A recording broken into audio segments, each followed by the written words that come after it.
Hello बच्चों, चलिए प्रश्न को पढ़ते हैं। कौन से भूवैज्ञानिक काल को सरीसृपों का युग कहा जाता है?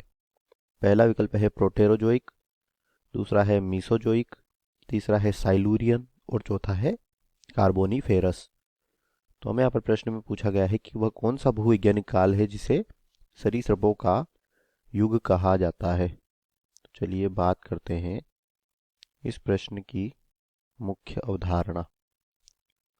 और बच्चों, भूवैज्ञानिक वह भूवैज्ञानिक काल, ठीक से लिख लेते हैं यहाँ पर, वह भू वैज्ञानिक काल जिसे सरीसृपों का क्या कहा जाता है?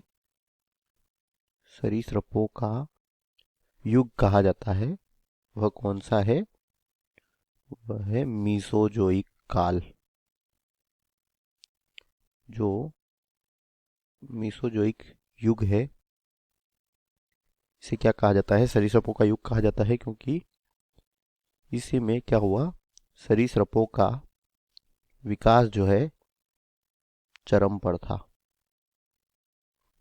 सरीसृपों का विकास इसी युग में हुआ। तो अगर हम यहाँ पर बात करें विकल्पों की, तो इसमें पहला दिया गया है यहाँ पर प्रोटेरोजोइक। बच्चों, जो प्रोटेरोजोइक युग है, इसमें किसका, प्रोटोजोआ, स्पंज, एनेलिड्स इत्यादि का क्या हुआ, विकास हुआ। स्पंज और एनेलिड्स का विकास हुआ, तो यह तो गलत हो गया। दूसरा है मीसोजोइक, ये हमारे प्रश्न का उत्तर है। सी है साइलूरियन। और बच्चों, साइलूरियन जो है, इसमें किसका विकास हुआ,